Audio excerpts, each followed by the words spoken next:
নমস্কাৰ বন্ধু বান্ধৱীসকল, আপোনালোকক আমাৰ চেনেলটোলৈ স্বাগতম জনাইছোঁ।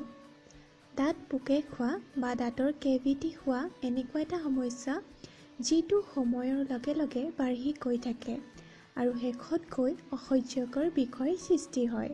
প্ৰথমতে যেতিয়া দাঁতত পোকে খাবলৈ আৰম্ভ কৰে তেতিয়া সৰু সৰু ক'লা ৰঙৰ দাগ হোৱা নিচিনা হয় আৰু যদিহে আমি প্ৰথমেই ইয়াৰ ওপৰত ধ্যান নিদিওঁ তেতিয়া ই বাঢ়ি গৈ থাকে আৰু শেষত গোটেই দাঁতটো উঠাই দিয়াৰ বাবে একো উপায় নাথাকে।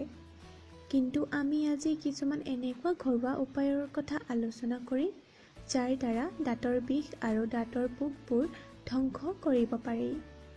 এই উপায়কেইটা পুৰণি দিনৰ মানুহে যেতিয়া পৃথিৱীত কোনো ডেণ্টিষ্ট নাছিল তেতিয়াৰ ব্যৱহাৰ কৰিছিল আৰু ভাল ফল লাভ কৰিছিল।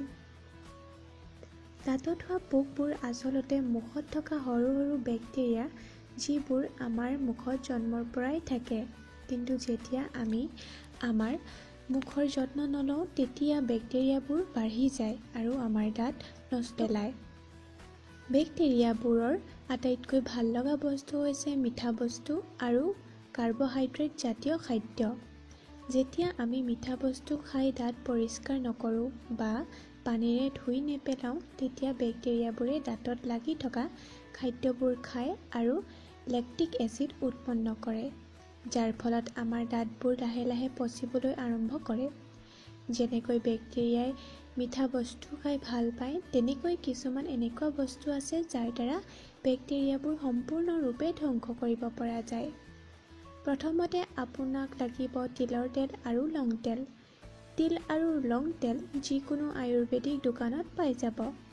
তিল আৰু লং তেল ব্যৱহাৰ কৰিলে দাঁত পোকে খোৱা বেক্টেৰিয়া অতি সোনকালে ধ্বংস হৈ যায়।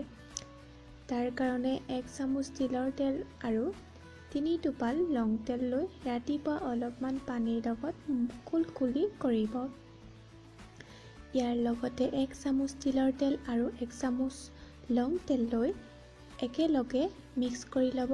তাৰ পাছত অলপ কপাহত সেই তেলখিনি লগাই লৈ দাঁতৰ পোকে খোৱা ঠাইখিনিত 10-15 মিনিট লগাই ৰাখিব। এনেকৈ দিনটোত 3 বাৰ কৰিলে দাঁতৰ বিষ 2 দিনৰ ভিতৰত সম্পূৰ্ণভাৱে নোহোৱা হৈ যাব আৰু লগতে দাঁতৰ পোকে খোৱাও বন্ধ হৈ যাব। নহৰুৰ ৰস ব্যৱহাৰ কৰিলেও দাঁতৰ বিষ আৰু পোকে খোৱা বন্ধ হৈ যায়। তাৰ কাৰণে 2-3 ফুটা নহৰু ভালদৰে পিচি ল'ব।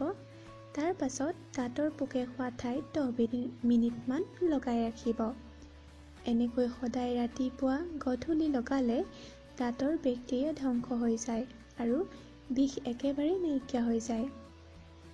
দাঁতৰ পোকে খোৱা আৰু দাঁতৰ বিষৰ কাৰণে আন এটা অতি গুৰুত্বপূৰ্ণ বস্তু হৈছে ফিটকিৰি। ফিটকিৰিয়ে দাঁত ভাগি যোৱা, বিষ, দাঁত পোকে খোৱা আৰু দাঁতৰ যিকোনো বিষ অতি সোনকালে ভাল কৰি দিয়ে। তাৰ কাৰণে এগিলাচ পানীতে টুকুৰা ফিটকিৰি 2 বা 3 মিনিট সময় ৰাখি থ'ব। তাৰ পাছত ফিটকিৰি টুকুৰা উলিয়াই পানীখিনিৰ দ্বাৰা কুলকুলি কৰিব। এনেকৈ দিনটোত 3 বাৰ কৰিলে যিকোনো দাঁতৰ বিষ ভাল হৈ যায়। দাঁত পোকে খোৱাৰ পাছত দাঁতত সৰু সৰু ফুটাৰ সৃষ্টি হৈ যায়। কেলচিয়াম, মেগনেছিয়াম আৰু ফেটি এচিড থকা খাদ্যৰ পৰিমাণ বঢ়াব লাগিব। ৰাতি সদায় এগিলাচ গাখীৰ খাব লাগে আৰু পাৰিলে সদায় দিনত দৈ খাব লাগে। যিকোনো খাদ্য খোৱাৰ পাছত দাঁত পৰিষ্কাৰ কৰিব লাগে। যদিহে আপুনি এই ঘৰুৱা উপায়কেইটা মানি চলে তেন্তে দাঁতৰ যিকোনো সমস্যাৰ পৰা সম্পূৰ্ণৰূপে পৰিত্ৰাণ পাব পাৰিব। আগলৈও এনেকুৱা স্বাস্থ্য সম্পৰ্কীয় ভিডিঅ' চাবলৈ হ'লে আমাৰ এই চেনেলটো ছাবস্ক্ৰাইব কৰি ল'ব। লগতে কাষত থকা বেল আইকনটোত ক্লিক কৰি দিব। আজিলৈ ভিডিঅ'টো ইমানতে সামৰিছোঁ। আশা কৰোঁ ভিডিঅ'টো চাই ভাল পালে। Bye bye and take care.